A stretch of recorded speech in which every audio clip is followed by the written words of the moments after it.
Live from New York City, it's the Wendy Williams Show. Today, it's a hot Monday, and we're breaking down the red carpet looks from last night's Golden Globes.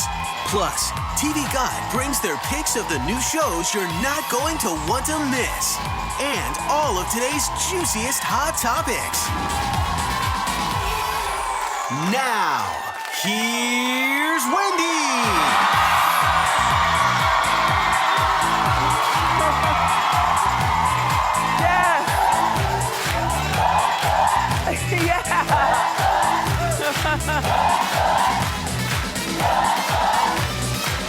Ta-da! Welcome to Monday! Thank you for watching.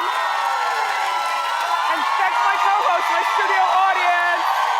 Thank you for being here, everyone. Stone cold mess, I'll explain. Let's get started. It's time for Hot Topics.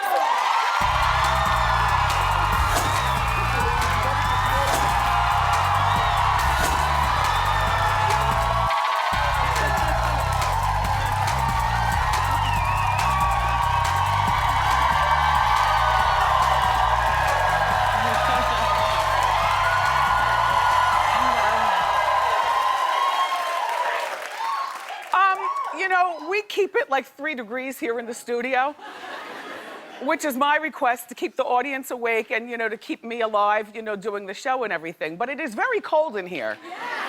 However, my fingertips are extremely cold, and is there a doctor in the house? Does this mean you're stroking out or something? I'm gonna consult you during the commercial break, okay? Because I can't understand why my fingertips are so cold, I want to do away with them. Thank you. Did you have a nice weekend? Very nice. So did I. The highlight of my weekend, and don't tell him because he's in school, was that me and my son were as thick as thieves all weekend. You remember it was just a few months ago I was telling you I don't think he likes me? I think he's back to adoring me. I know.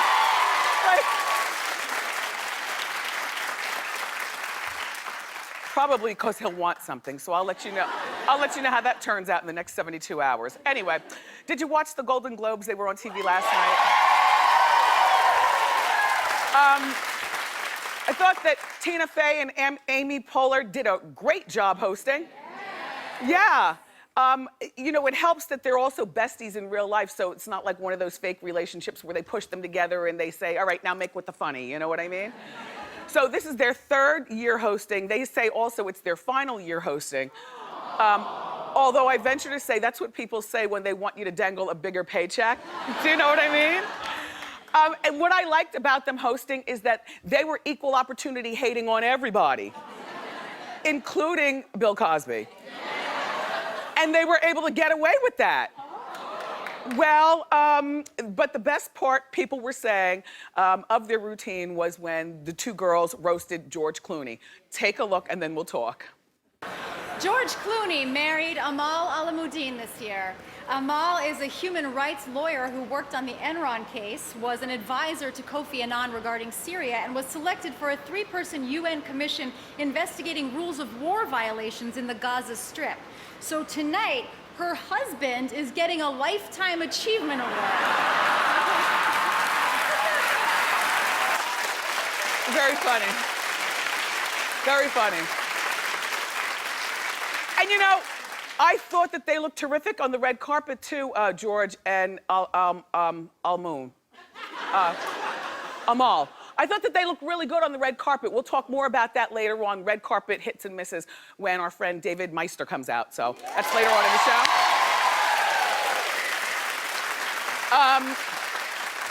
Prince made a surprising appearance. Nobody knew that he was gonna be there. Nobody at all. And yes. And when he came out on stage, if you'll notice the shots in the audience, everybody was fanning out. Just like, oh my, like he reduced A-listers into little girls, But that's what happens. He's such a little man with such a big presence. Remember when I was telling you how he made a request to meet me? See, that's how Prince is, right? So I'm at home minding my own business. I told you about this. But I enjoy telling the story, so I'll tell you again. But look, all right, so I'm in the house minding my own business. Around 9 o'clock at night, my husband, he's also my manager, cell phone rings, bring. Prince is making a request to see Wendy. And so, you know, Kev's like, I'm like, okay, great. You know, I'm thinking the weekend. No, in 2 hours. What? In Manhattan. Now, we live in Jersey. It's right around the corner from Manhattan, but you know that we're live out of New York at 10 a.m. So I'm in the house, minding my own business, getting ready to give you a good show, but Prince wants to meet. So what do? You only get this invitation once. I put on my best wig, jumped into something purple, got in the car and zoomed off. So now here we go. So we get to the city, it's like 11 o'clock at night. Okay, boom. We're waiting for Prince. Now, mind you, I'm starting to get antsy because now it's 11:15 and you know, I'm like, okay, has he no respect for Hot Topics kicking off at 10 a.m.? Then I'm like, wait a minute, that's Prince. He knows nothing outside of his own universe. Okay, wait, relax. All right, 11:30. 11:45. Now I don't want anything to drink. I have to wake up in the morning. You know, oh my gosh, the music's so loud, I have to wake up in the morning. 12 o'clock, 12:30. Finally, like 1:45, Prince shows up. But it was worth the wait. Hold on, I'm gonna tell you how it went down, right? Okay, so Prince descends the steps and he's with an entourage. And then the entourage comes over and says, Prince wants to see you in the back. Because, you know, he's small, so the entourage encompasses him, and they walked him, like, to the back room. So, you know, me and Kev, we walk to the back room, and it's just Prince and one of his female friends. No, I don't know who she was, but one of his female friends, right? And the room is dark, and there's nothing in there, and the room is about as big as this chair, like it's small, like he's not a germaphobe. We were practically sitting in each other's laps. He was fabulous. He laughed, he watches our show. Yeah. It was fantastic. And we talked about everything. And there are only two things that he didn't like. Number one, he was not taking a picture, which was fine with me, because he was giving me what I give people. You know what I'm saying? No, he doesn't want to take a damn picture. He's like, remember the moment, Wendy, just remember the moment. I'm like, okay, we have that in common. And number two, he doesn't like you to curse around him, for which, when I'm not on this show, just call me Sailor Wen. But I was happy to oblige. We sat for like an hour, got back in the car, went back to Jersey, went back to bed, came in the next morning. Anyway, it was worth it. When Prince is in the building, everybody turns into a 5-year-old girl. Yeah, the best.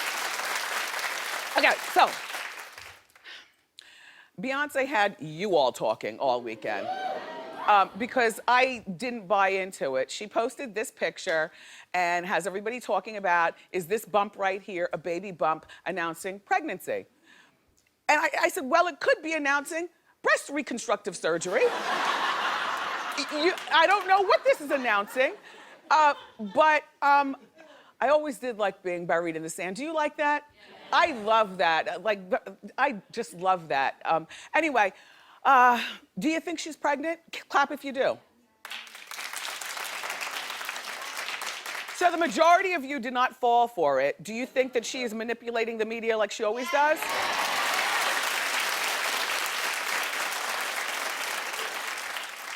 So do I. You know, here's my thought. You know, she does not tweet, Facebook, that whole bit. Her whole form of communicating with you and her super fans called the Beehives is through pictures. And that's the way everybody likes to look at Beyonce. It's great. You know, she's not the best talker, so it's best that she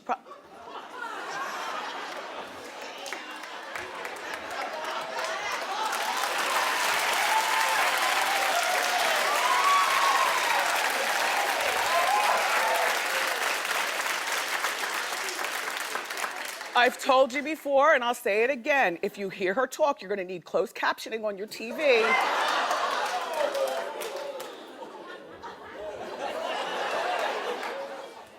I bet you if Amy Pollard and Tina Fey said that, you wouldn't be, oh. All of a sudden, I say something, oh.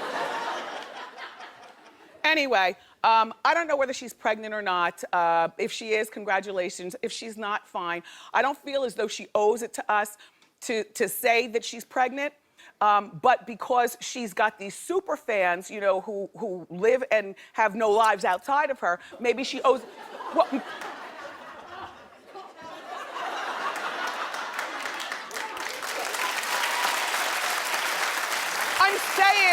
I'm saying, I know I ain't lying. I read your lips. You know, like you can be a fan of somebody's, but when you become obsessive, it's like, it's borderlining weird. So, you know, there are people who have fans, like say George Clooney has regular fans, but Beyonce has regular fans like some of you, but then she's got those super fans who live, die, and cry by her. So maybe she should say something. The thing I love about pregnancy is that you can't keep it a secret for long, right? So I guess this is just a wait and see thing, a wait and see. In the meantime, Beyonce is manipulating you all again. Let's talk about something else.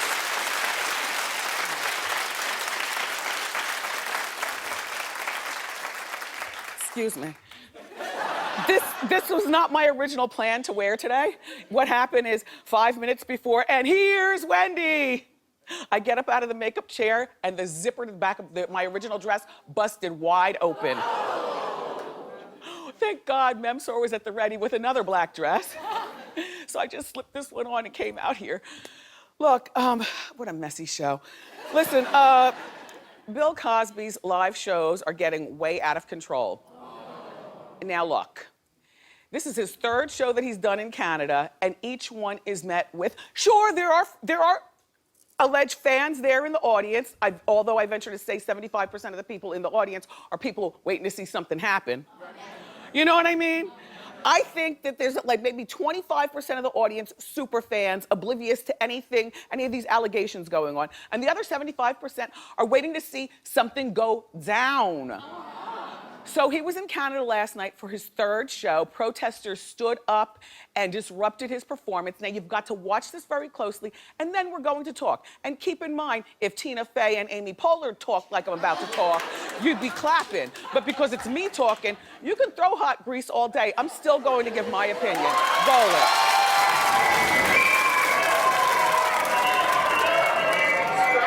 Stop. Let them. We believe Cosby. Woo.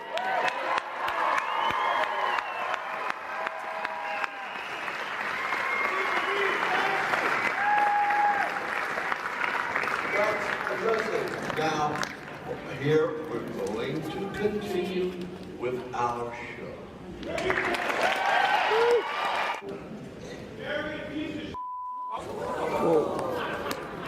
Stop. Really? No, don't do this, please. That's all right. Stop. It's all right. No, it's not all right. And I'm going to tell you why. See, this is to me where kids come into the fray. You know, many of us, our parents are still with us. We are now fully functioning adults, and the tide has turned. We make our parents think that they're still the boss of us until we have to show them who's really boss. And that would be us as the kids. And it's not about Bill Cosby, you know, standing on millions and millions of dollars so his kids can't tell him what to do. You know, I know he has one son that passed away many, many years ago. He was killed, but he's got 2 daughters. Am I correct? He's got 4 daughters? Well, where are these 4 daughters? See, this is the time where you give your father the hook, like at the Apollo, right? And you pull him off stage and you sit down and you stage an intervention. I'm not counting on Camille, the long-suffering Camille Cosby, his wife, to do it, but it's up to the daughters, you know, modern people. Because, you know, like whether he did this or not, we don't know. He is yet to, now you're not gonna be able to wrangle all almost 30 women to take lie detector tests. And yeah, you know, I watch enough Jerry to know lie detector tests, you know, they don't work all the time, but they can just give an indication. Maybe if he took a secret lie detector test and then ended up passing it, then that's the story that should be on the front page of the news. He passed the lie detector test and the whole bit, but he's not doing anything except for trotting around trotting around looking ridiculous on stage telling these jokes. If this was my dad, and Daddy, you know, I'm not the boss of you, but in a case like this, me and Wanda and Tommy would give you the hook, and we'd pull you off that stage. That's it. And, yes, he is allowed to make a living, but he doesn't need this money. It seems like he's like Teresa and a lot of the housewives and these people on TV can't stay away from the spotlight. This is the time, Mr. Cosby, to stay in the house. The house that I'm sure is full of everything. Like, what is the point of making a lot of money and becoming wealthy if your house cannot be the best haven ever? With the best coffee maker, the softest couches, the best TVs, like, I look for an excuse to stay in the house. Like, I love it's my favorite place, even over the Saint-Tropez in Europe. I love being in the house. Cosby, sit down. You're looking ridiculous. Sorry.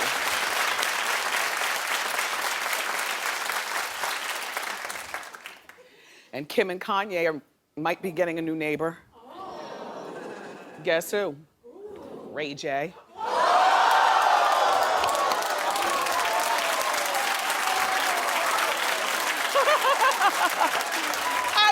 Okay, here's my thing. Ray J reportedly made an offer to buy a house 8 doors down from Kim and Kanye. Now, I know what you're saying. If Kim and Kanye have like a $50 million house that they've been working on for like 3 years, then what kind of house is Ray J buying? Apparently, this is a neighborhood that has a bunch of different houses in the $1 million range. Ray J, according to my Hot Topics team, is worth $6 million. And the house that he wants to buy is worth a little over $2 million, right down the street. So I think that this is Ray J winning.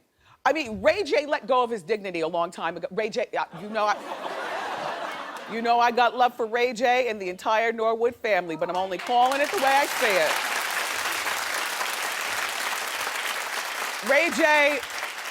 Ray J let go of his dignity a long time ago, and most recently on the Love and Hip Hop show, where it's ratchetness at its highness. So therefore, Ray J doesn't give, so to buy this house is still winning for Ray J, if you consider that winning. In Ray J's lane, I do consider it winning. If I were Kanye, I'd be absolutely upset, and if I were Kim, I'd be pissed beyond belief. But Kanye and Kim, this is what I'd do. You have longer money than Ray J. There's only but so much he can do in the bidding. You call the realtor, find out what Ray J's buying the house for, and then you add in an extra $1 million and shut that down. That's all. I'll tell you what.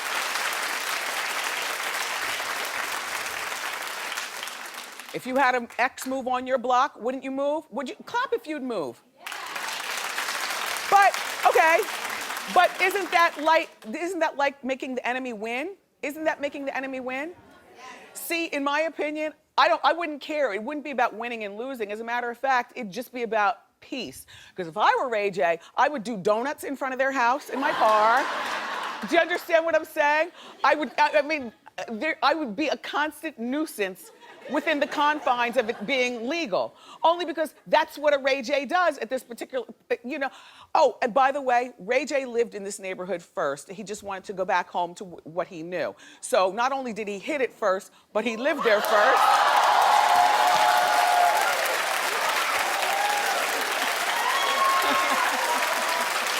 But honestly, if I knew that an ex bought a house 8 doors down in my neighborhood, I would definitely abandon my house. We'd move into another house. That's what emergency funds are for, Move into another house on the other side of Jersey and wait until my house sells. Or I would buy the house that my ex was about to buy 8 doors down, and I'd continue to just shut that down. Either way, Kim, Kanye, Ray J's winning.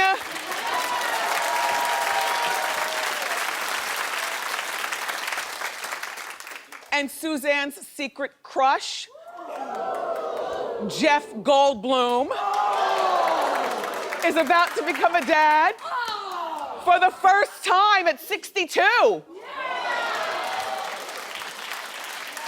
You've got nice taste. Yes, he's handsome. He's very handsome. He's tall. He's tall. Yeah, he's like 6'5", right? Yeah.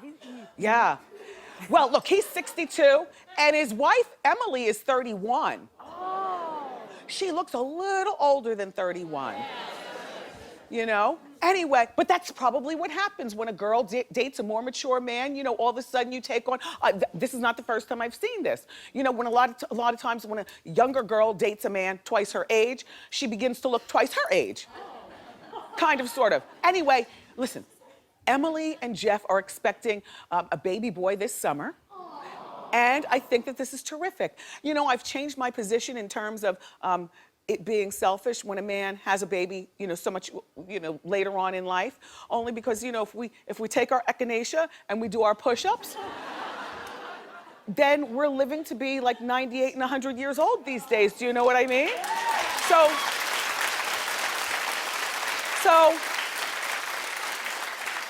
him being a dad for the first time at 62, I don't think is selfish. I mean, ladies, if there's one thing that I can say positively about us only having a limited amount of time to have a baby, it's that at least the child is guaranteed that one parent would be able to get on the floor and play jacks, you know, and have fun, and you know, and be, you know, mentally aware. My question is though, how does a guy get away with not impregnating a girl for 62 years? Do you know what I mean? Like how does that work? Because, you know, there's usually a oops somewhere along the way. I mean, unless they're using a condom, they're using the rhythm method. She's on the IUD, the pill, and the sponge at the same time. Like, how does that work? Anyway, congratulations, Emily. Congratulations, Jeff. And congratulations to you for watching today. Got more big show for you. Our friend Matt Roush is here from TV Guide, and he's going to tell us about the new must-see TV shows for the season. But up next, our friend fashion designer David Meister is here, and he's going to break down the red carpet hits and misses from last night's Golden Globes. So don't go away.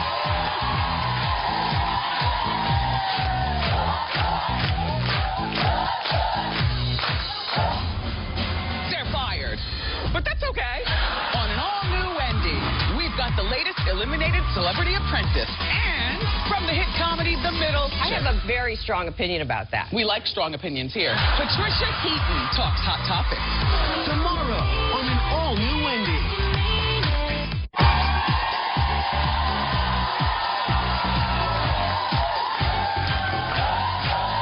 All right, so, thank you. The Golden Globe Awards were last night, and here to break down the fashion hits and misses on the red carpet is our celebrity fashion designer friend, David Meister. Okay, David, welcome back. Let's get started. Best dressed. Okay, one of my top choices last night, Kate Hudson. She did look good. Rocking one of the biggest trends of the night in white. White, you got to have the perfect body. It's got to fit perfectly. She looks so fresh, modern, and sexy. This dress could go the wrong way, but on her, it's still modern, elegant. It's perfection. Yeah. And, you know, I like the simple hair. The simple hair. And just that little simple diamond. Yes, she's perfect. Okay. Now, who else is best dressed? Jessica Chastain. I love the look she went with last night. I like this dress also. She looks so modern and glamorous. She usually kind of is a little more demure, but that plunge to the neckline in Versace and that kind of modern take on the old Hollywood glamour hair and jewelry. It's simple, it's understated, it's all about that hot body and hot dress. Yes. Again, great. What color is that? Is that dark green or is that brown? I can't tell. It's a metallic copper lame. It's beautiful. It really kind of plays against the red hair and her pale, white, beautiful skin. It really does. Again, thought she looked magnificent. That wasn't a read, black people. Save it, okay? Anyway, okay, so now, who else got it right? Okay, Julianne Moore, I love. She's one of those fashion women who does a lot of risk-taking, and she has a lot of hits, a lot of misses. Last night, a home run. This was Givenchy Couture. I love the ombre beading from the light silver down to the gray to the dark. Fit her beautifully. I love the soft, ethereal feathers. I thought she really got it right. She took home the statue, and she looked flawless. Yeah. That's a body for that's a dress for a specific figure, though. Absolutely, and it has to fit perfect. Yes, absolutely. Okay, who'd you pick for best hair and makeup? I really like Kerry Washington. I think she's beautiful.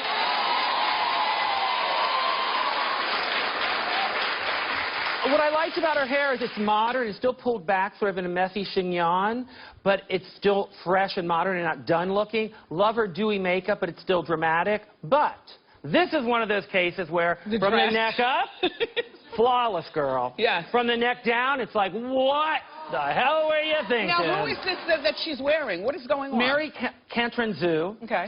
And it's this fuchsia and navy combo, and she's got color block shoes, and I'm like, so she's fighting for that best, worst dressed prize, baby. Yeah. She's really working for it. I have to tell you, I love her makeup. It's just very simple. She didn't go all out. It's perfect.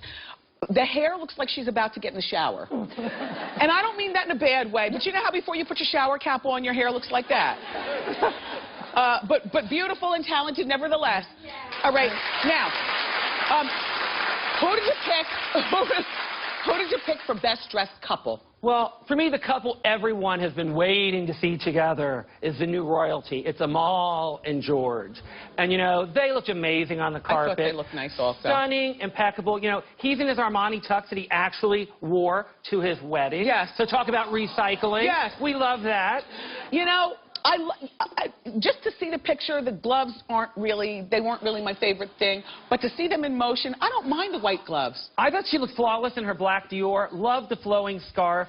I thought the white gloves, we haven't seen that on the red carpet for a while, and if someone's going to do it, you got to be stunning like her. Yeah. And it's getting so much hit on media today, it's almost, I'm joking, is it going to be like the new Angelina's leg? We've got Amal's white gloves. And I like that string hanging down, and you want to know what? And her makeup is very, very pretty, and her hair is like everyday Amal, which I love. Yes, she's just they're flawless. What can you say? Yeah, well, except for her shoes. What are those shoes? The shoes. What? Okay, when you look like that, we got to toss him a bone. Okay, Come on, Wendy. Okay, worst dress. Okay, Coco and Carl were off on a tangent somewhere. Keira Knightley in Chanel. I'm sorry. Okay. It was really bad. Bad? You were so kind. Yeah. How do we say this nicely? Hot mess. Yes. Hot mess. It reminds me of something that, like, maybe Laura Ingalls from Little House on the Prairie would wear. She's pregnant, but you can still look hot and sexy, but it's like it looks like she took maybe some of those new baby clothes in the layette and slapped a little of that on. I'm sorry. Even Chanel gets it wrong sometimes. We got the beads and that butterfly on the wrist. It's like, give me the net. Let's catch her and drag her off the carpet. Do you have a price check on this dress? Do you know approximately how much this dress is? This is couture. This was probably a $60,000, $70,000 gown. Can you imagine? That's a lot of look, baby. I want my money back. Okay, David, who else got it wrong? You know, Claire Danes, who I usually love, last night I didn't quite get it. Yeah. Valentino, it's so busy, and it doesn't read well on camera. I don't think it does a thing for her. And it looks like the girls could use a little lift in there as well. Yeah. What's it made out of? It's a lot of feathers. And this is a case where some of the feathers need to be plucked. Yeah. As opposed to looking fabulous. Yes. We need to do a little plucking. Yes. And I thought the blue jewel earring looked very retro and kind of dated and aged her as well. So I just didn't quite... She can be really hot and sexy. This was not one of her finer moments. Oh, Claire, better luck next year. David, thank you so much for stopping by. It's my fashion designer friend, David Meister, everybody. Hot Topic Sound Off is next.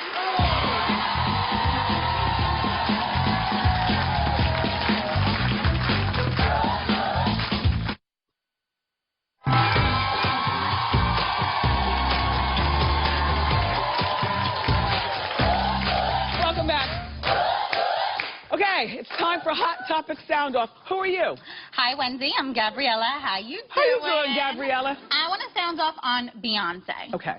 I think it's absolutely ridiculous that people go and pick at her pictures. They make up stories. They love to put her on the big screen and make things big out of nothing. It's a picture. She's spending the day with her family. She's on the beach. Just let it be. If she's pregnant, then wonderful. If not, then let it go. Let her be. She's a woman. She's a strong woman. She's powerful. Just let her be her own woman. Perfect. Thanks, Gabriella. Thank you. Thank you very much. Okay. Have a seat. Who's next?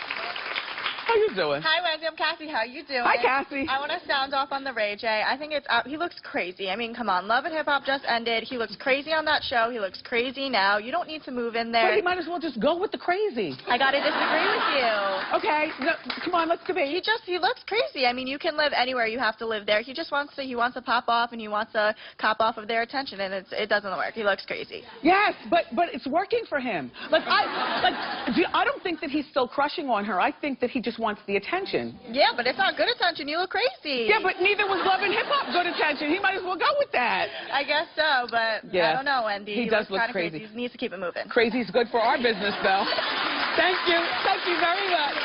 Okay. How you doing? Hi, Wendy. I'm Sandrea. How you doing? Hi, Sandrea. I want to sound off on John Goldblum. On who? John Goldblum? Jeff Goldblum. I'm sorry, Jeff. Not Goldblum. Goldblum. Goldblum. Jeez, I stroked his name all up. I'm so sorry. It's okay. It's okay. So he's 62. 62, maybe a little old for some of us, but everybody in their life deserves to be a parent. So we shouldn't knock him for being old and wanting to have a baby. We're all happy for you. Congratulations. And also, older parents sometimes aren't as selfish as younger parents. Absolutely. You know, out with business meetings and trying to climb the corporate ladder. Now he has time to be at home and really be focused. And it doesn't hurt that an older parent might have a little bit more money than a 32-year-old parent. And he still has his mother. And he still has his mother. The little boy has his mother. Yes, the mother is 31. Yeah. Exactly. Well, thank you for being open-minded. And that's how we do. Up next, everybody, TV Guide's Matt Roush is here, and Matt's going to share the best new shows of the season, so don't go away.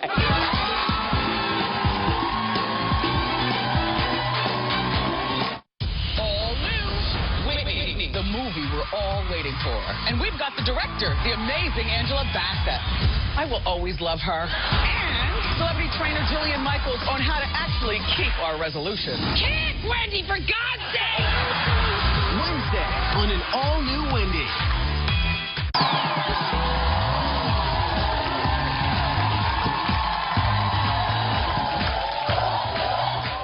You know, wintertime can be cold and dark and depressing, but our next guest is here to cheer you up with the great new shows.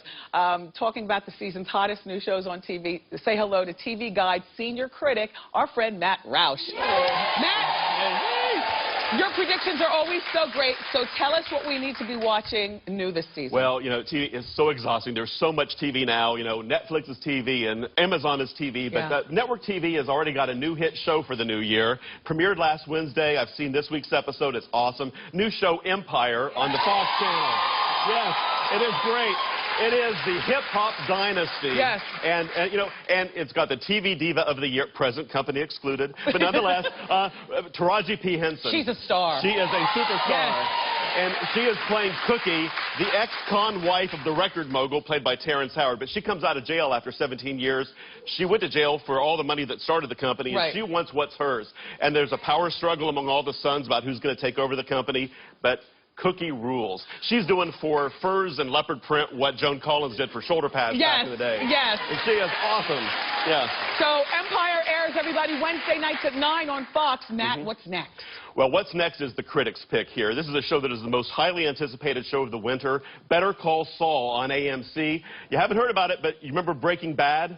Who was Breaking Bad fans? This is Saul from Breaking Bad. Yeah, the millions of people who binged on Breaking Bad, one of the great shows of our time. This is a prequel set about 6 years before the action of Breaking Bad, so you won't see Bryan Cranston hanging around. This is about the sleazy lawyer, Saul Goodman, who was a major character in the show, but it's telling you how he became Saul Goodman, how his decline into the world of the underworld, much the way that Walter White went from being a good guy to a super bad guy. It's going to be that kind of a show with dark comedy, a lot of violence in the wings. I've seen 2 episodes, but on the edge of my seat. This is the kind of show that critics, true water cooler TV. Well, you know, a lot of times spin-offs don't work. Yes. So what's making this work? Well, because it's a completely different kind of a show. You know, most of the shows that work as spin-offs are things like, you know, Frasier building out of Cheers, but going to a whole different side of the country to tell a whole new story. Right. This is set still in Albuquerque, but it is definitely a different story, and it's got it has sort of the same tone, but if you're a little like Breaking Bad, I think you're really going to go for Better Call Saul. Okay, Better Call Saul, everybody, premieres Sunday night.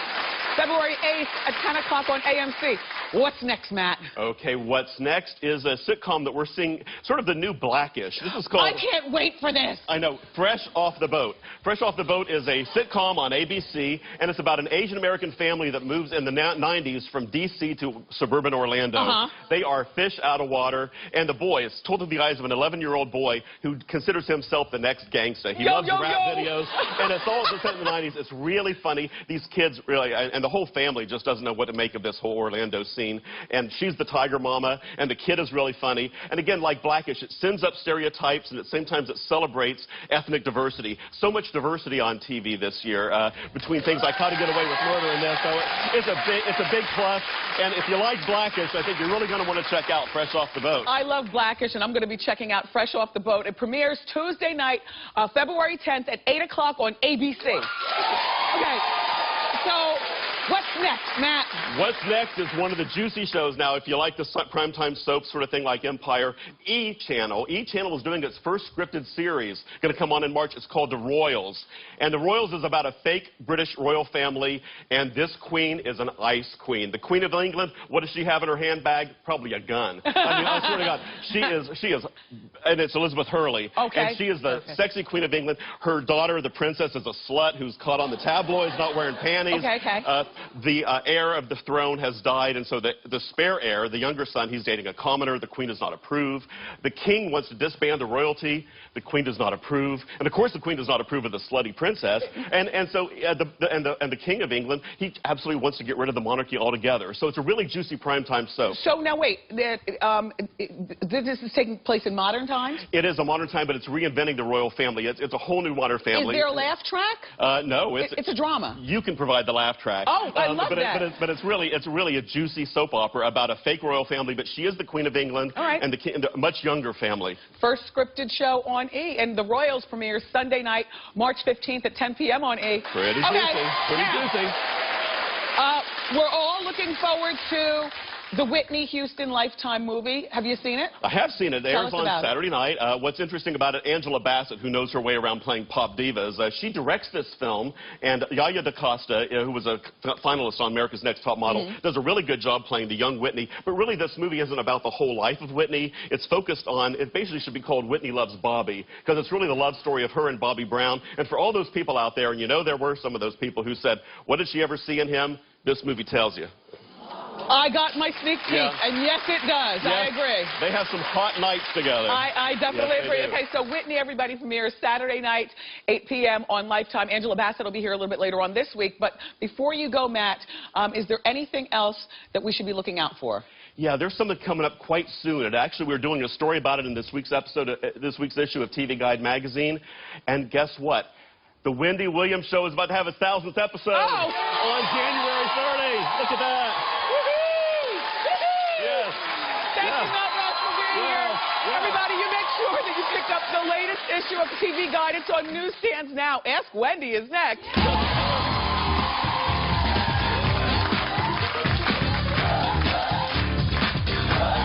There's so much more of The Wendy Show at wendyshow.com. Watch must-see moments, catch my after show, and enter for your chance to win some amazing free stuff.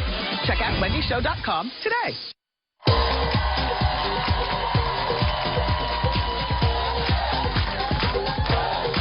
Welcome back. Everybody have a seat except for you. It's time for Ask Wendy. How you doing? Hey, Wendy. My name is Jasmine. How you doing? Good, Jazz. How can I help? So, recently, me and my boyfriend of 6 years just broke up about a week ago. And, okay. What happened? It's a long story. Okay. It's not even relevant. Okay. So, in December for my birthday, he bought me these really expensive diamond earrings. So, since we're not together anymore, I was wondering if I should give it back to him, if I keep them, or if I should sell them. We're not together anymore, so. Excuse me. Now, I know a lot of tackiness goes on in this show, but my parents did teach me a little bit of civility. Okay. Personally speaking, I would give them back to him, and I'm going to tell you why. Because, first of all, if the breakup was his fault, that's a smack in his face. Right. You know what I'm saying? Like, damn, she doesn't even want my earrings. But they're really pretty, though. Then why are you asking? asking? Then why? I mean, you're asking. It's like, I really don't want him, but then give them back to him. Okay. Give them back. That will have him tossing and turning. You ask a woman of a particular age, and she will tell you, giving back gifts hurts a man worse than keeping them and selling them on eBay. Okay? Good luck, Jazz. How you doing? Hi, Wendy. I'm Michael. How you doing? Hi, Michael. How can I help you? So my fiance and I are allergic to dogs, so he's decided he'd like to get a pet pig. Okay. Now, they're really cute, and I want to make him happy, but I've spent years renovating my house, and I don't want a pig running around the house. So what do I do? First of all, who's cleaning up after that? I know that, that people have pigs, but generally they're the Hollywood people who have 25 people living in their house to clean up stuff. I wouldn't get the pig. What about a cat? We're allergic to cats. Okay, well, guess what? I'm not allergic to anything. My husband's allergic to everything. I would love to have an animal, but we don't. Oh, well, oh, hell. Thank you, Wendy. And I would love to have an animal, you know? Right. I'm sorry. We get stuffed animals. Yeah, stuffed animals or a turtle. Or a turtle. They're good. All right, we have time for one more quick question. How you doing? Hey, Wendy. How you doing? My name's Kelsey. Hi, Kelsey. Hi. I recently broke up with my boyfriend. We dated for 3 years, and he broke up with me through a text message. Oh. Now, for the last time, like for a year now, he's been trying to get back with me through text messages, and I've ignored him, but he just hasn't stopped, and I don't know why he doesn't get the hint. What should I do next? Okay. First of all, that's horrible that he broke up with you through text. I would not think of answering his text. You can either, A, continue to ignore his text, because it's really no skin off Kelsey's back, you know what I'm saying? Let him keep sending. Or B, text him back something really, really civilized, and like, leave me alone. I don't want any part of you. UMF. Yeah. You see what I'm saying? Thank you, Kelsey. Good luck. Pop quiz is next.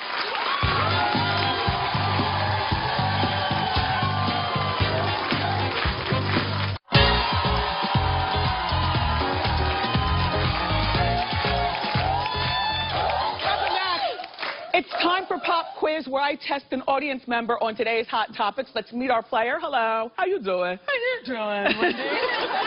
I'm Cheryl from Washington, D.C. And what do you do? And what do you do there? I work for a not-for-profit organization. P.S. During the commercial break, Cheryl was telling me that she bid at a charity auction for tickets for her and 3 of her friends for the show. She paid $600 for free tickets. Yeah. For a good cause. Yeah. It's nice to have you here, Cheryl. Thank you. Okay. Here's your question. I'm going to ask you a question, and then you can win a prize if you get it correct. Don't help her. Okay, look. Hey, I spent $600. Which celebrity couple made their red carpet debut last night at the Golden Globes? Was it A, Joe Manganiello and Sofia Vergara, B, Miley Cyrus and Patrick Schwarzenegger, or C, George Clooney and Amal Clooney? George and Amal. Yay, Cheryl! And that's Pop Quiz. Listen, for winning, we're hooking you up with a gift card for 2 free years of Netflix.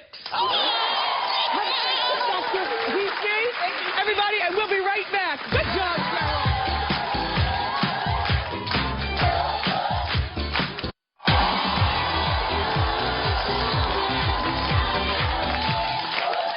Another day is done here at Wendy. I want to thank my guest and my fabulous co-host, my studio audience. Tomorrow, friend to the show, Patricia Heaton, will be here. Plus, the next 2 contestants fired from tonight's episode of Celebrity Apprentice are stopping by.